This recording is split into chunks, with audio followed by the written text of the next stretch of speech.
Russia finally went too far. Following a brutal airstrike against Kyiv that left several dead, including an infant, the US has decided that enough is enough. It's finally going to follow through on threats made weeks ago, as any hope it may have had that Vladimir Putin is legitimately looking for peace has fizzled away. Russia should be terrified. Why? Well, according to one economist, the US move, when combined with everything else the West has done to hurt Russia financially, will break Russia's back in 12 months. On September 7th, US President Donald Trump briefly took questions from reporters as he prepared to board Air Force One. There, he was asked several questions, covering a surprisingly broad range of topics, including autism and the crime rates in US cities. But for Ukraine, there was only one question that mattered. Are you ready to move on to phase 2 of your sanctions against Russia? Trump's response was simple and to the point. Yeah, I am. In 3 words, Trump has just delivered a stern message to Putin. He's telling Russia's leader that the US sees precisely what Russia is doing. One week, Putin will meet with Trump, telling him that Russia is prepared to create a peace agreement with Ukraine as long as the right terms are agreed upon. The next week, Russia launches its largest ever airstrike against Ukraine, killing a baby and several others in the process. Trump has clearly had enough of all Putin's double talk, and he's ready to take action. Second phase of US sanctions is being prepared, which leads us to the obvious question, what is phase 2? It's a question that's difficult to answer, as clear as Trump's statement of being ready to implement the sanctions was. His answer to the sanctions question was given during a short media scrum where he answered several quick-fire questions. Whether by choice or necessity, Trump failed to provide any details about what phase 2 of US sanctions against Russia will look like. However, there are several possibilities. One of those possibilities could be the extension of tariffs, which Trump is now using as secondary sanctions against countries that are buying Russian oil. Trump has already used this tactic once before, hitting India with a new 25% tariff to go on top of its existing 25% tariff to bring the country's tariff total to 50%. The US added that 25% to punish India for buying Russian oil, and there are plenty more countries that it could target if it wants to go down that route. China, Turkey, and the European Union are the top buyers outside of India. The Center for Research on Energy and Clean Air, or CREA, reported in July. And it's China that's the really big fish here. CREA says that the period between December 5, 2022 and the end of June 2025 saw China buy 47% of the crude oil Russia sold, along with 13% of its refined oil products. Going after China with more tariffs may be an option for phase 2, though it's an option the US may be reluctant to pursue due to China's economic strength. We'll come back to that point later in the video. On the subject of secondary sanctions, US Treasury Secretary Scott Bessent has certainly implied that this may be the route that the US follows to punish Russia.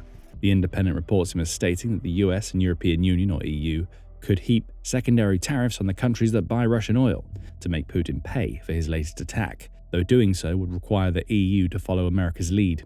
According to Bessent, these secondary sanctions would be enough to trigger Russia's economic collapse. So tougher sanctions appear to be on the agenda, but will they be enough? Perhaps not, according to Richard Portes.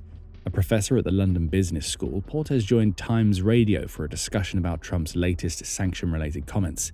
He claimed that phase 2 may have to go further than tariffs and secondary sanctions if it's going to cause enough damage to Russia's economy to shut Putin's Ukraine ambitions down for good. I think the sanctions are having a significant effect, Portes said of the 23,960 sanctions that have already been put in place against Russia since Putin launched his Ukraine invasion in February 2022. They would have more effect if they could really block deliveries of oil from Russia abroad. That should be the ultimate goal, though Portes concedes that it isn't an easy task. He highlights India's large-scale purchasing of Russian oil as an example of how tough such a ban would be, noting that the US has already gone against its desire to maintain a strong relationship with India to implement the new 25% tariff we mentioned earlier. But the US may have to make more tough decisions like these to essentially cut those buying Russian oil off at the source. The strategy would work, as Portes points out. He notes that India has been buying Russian oil at a discount, taking advantage of the country's weak position created by existing sanctions. Russia has been selling out of desperation. It generates revenues, and they need those revenues desperately, Portes says of Russia. They have very little foreign exchange reserves left, and they're running a budget deficit, and I think the sanctions are having an effect. However, those sanctions need to be tighter. Perhaps Trump being ready for the second phase means he's ready to tighten the noose already hanging around Russia's neck. We can only wait and see. Earlier we pointed out that China would be the obvious target for a round of secondary sanctions, given its status as one of the largest purchasers of Russian oil. The problem with that approach is simple. As Portes points out, China is a threat. India is not a threat. Portes has a point. On September 4th, the BBC published an article asking what India can do to take revenge on the US for raising its tariffs. The country's Prime Minister, Narendra Modi, has already tried to imply that India will be leaning toward more anti-Western leaders, as demonstrated by Modi recently, being photographed sharing a limousine ride with Putin and taking part in a security forum meeting in China.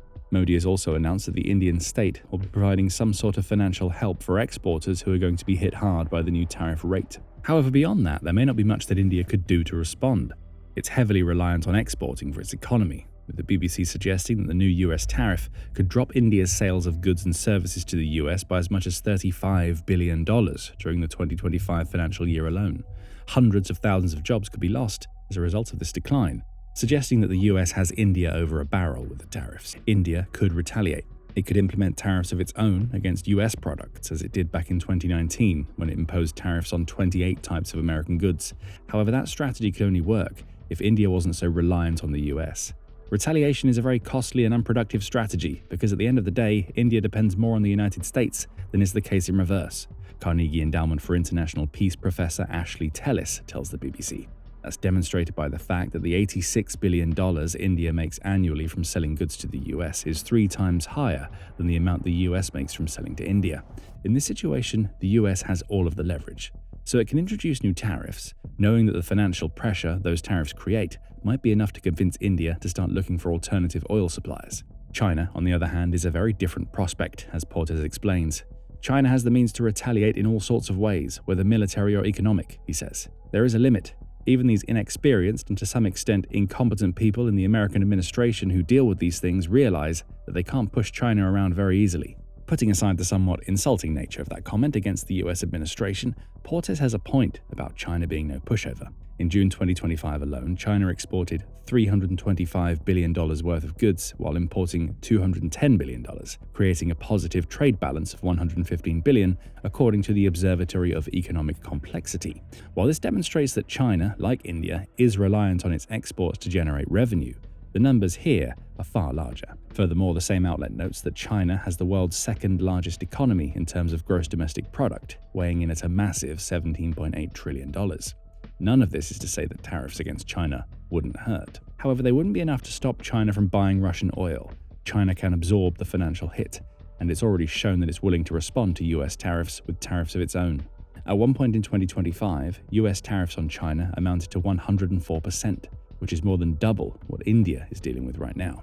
Rather than backing down, China engaged in a tit-for-tat battle with the US, leading to the current situation where both have much smaller tariffs implemented against the other. The US going down the secondary sanctions route as part of Phase 2 might be effective, but anything involving China has to be carefully thought out, as whatever the US does will prompt a damaging response from Beijing. There are still plenty of questions left to be answered about what Phase 2 is and how the US is going to implement it. Trump isn't talking yet. Perhaps we won't find out what this phase is until it's been implemented, with everything surrounding the topic being speculative until action is taken. The only thing that's certain is that Trump is ready to take that action. Russia's attack on Kyiv is the reason why. During the early hours of September 7th, Russia launched its largest missile and drone attack on Ukraine since the war began. According to The Independent, over 800 drones and 13 missiles were fired at cities throughout Ukraine.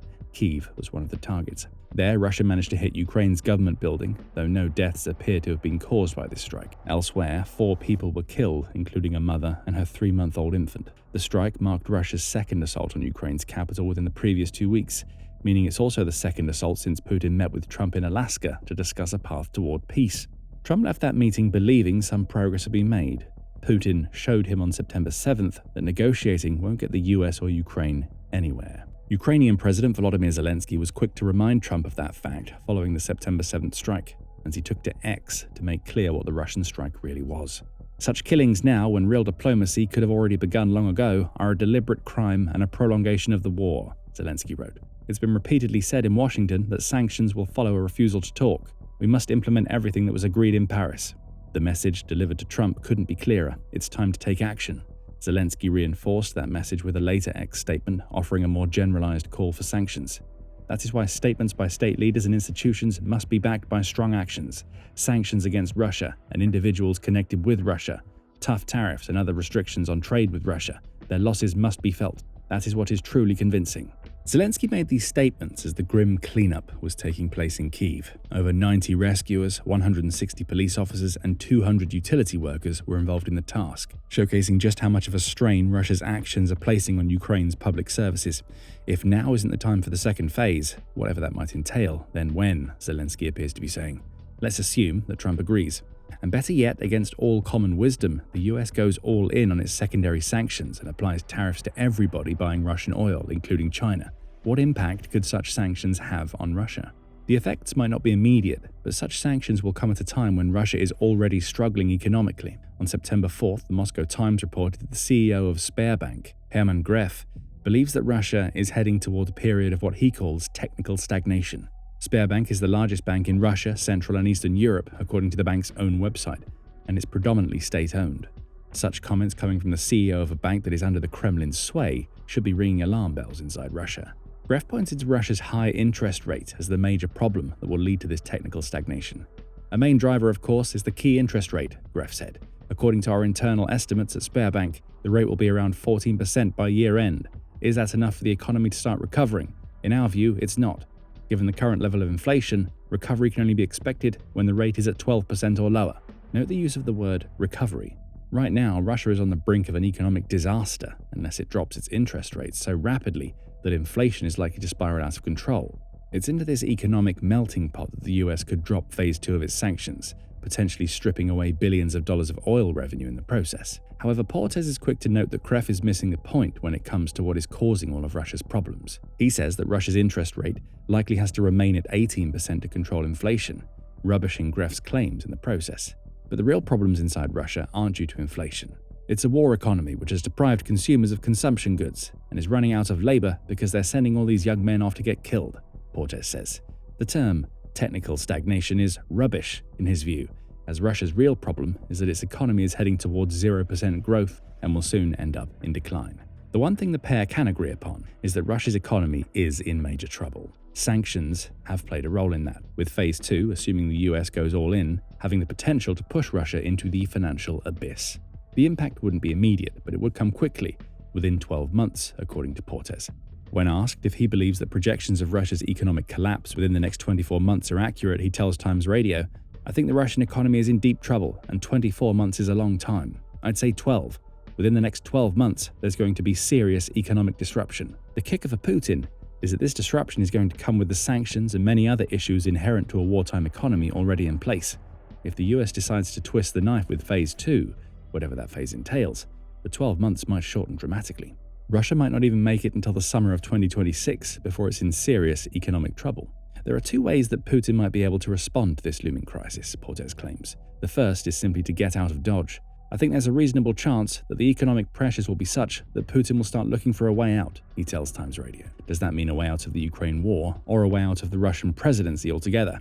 Portes doesn't elaborate, but both are possibilities. After all, it was only in May that the Kyiv Independent reported on a Russian documentary that revealed Putin has a list of candidates he considers as possible successors to his reign when he eventually dies or retires. If succession is already on Putin's mind, it may not be a stretch to think that the second phase of Trump's sanctions, deepening the economic crisis for which Putin is to blame, could be enough to force Russia's leader to give up his role long before his ambitions in Ukraine are met. Putin's other option is one thing that he's all too familiar with.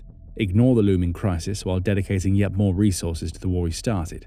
He'll try to move resources yet further out of consumer-oriented uses to the war effort, Portes says when asked about Putin's most likely course of action. But that just digs Russia deeper into the wartime economy that Portes says is causing so many of the country's problems, and that could be exacerbated if the US implements a full Phase 2 that involves China. In a wartime economy, households have to make big sacrifices, and he hasn't wanted to tell them that, Portes says of Putin. Russia's leader doesn't have to tell his people about sacrifices. Those sacrifices are already being made. Right now, a combination of Ukraine's long-range strikes on Russia's oil refineries and Western sanctions that prevent Russia from obtaining the components it needs to fix those refineries is forcing fuel shortages in Russia. The Economist said on September 3rd that up to 20% of Russia's oil refining capacity, which is responsible for creating gasoline, diesel, and other usable oil-based products, has been taken out. That capacity hasn't been destroyed. The repairs needed to get it back online are taking so long, especially as Ukraine repeats its strikes over and over. The queues are now forming for gasoline that is more expensive than ever throughout Russia.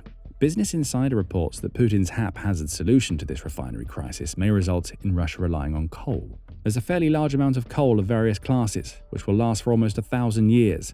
All coal reserves will last for 900 years, the outlet reports Putin is saying during the Economic Forum in Vladivostok on September 4th. If Putin is thinking about using coal as a refined oil substitute, that represents a massive step back for Russia, as well as a confession that the combination of Ukraine's strikes and existing sanctions is causing problems that Russia can't solve. More US sanctions, adding to those that already exist, along with Ukraine's refinery strikes, will force Russia's people to feel the pinch of the war their leader started in a way they haven't experienced before. Maybe that could be enough to force Putin to look for the way out Portes suggested that he might seek, especially as anger grows when he tries to pull more money out of the public purse, when his people are already struggling thanks to high interest rates, inflation, and now a fuel crisis. Putin's other option is to go crawling back to China for even more money. But even that won't work, says Portes. Despite China's trade value with Russia reaching a record high in 2024, there is a limit to the amount of money Russia can extract from one of its biggest buyers. Portes makes this point when asked if Putin used this opportunity to see China's President Xi Jinping during the 2025 SCO summit to ask for more money. Yes, but there's a limit to how much China can do, Portes points out. They're doing a fair amount, but Putin needs more than substituting to some extent for imports that he can't get from the West. China cannot keep the Russian economy going. That final statement means that Putin is out of options. Whatever phase 2 ends up being, it'll place more economic pressure on a leader who has already led his country to the brink. The next 12 months are going to be hell for Russia as its back finally breaks. And while the US prepares for phase 2 of its sanctions, Ukraine has taken the immediate retaliation to Russia's September 7th strike into its own hands. Russia hit Kyiv, and Ukraine's revenge was instant and brutal. Find out more in our video, and remember to subscribe to The Military Show for more videos covering the latest moves the US makes in the Ukraine war.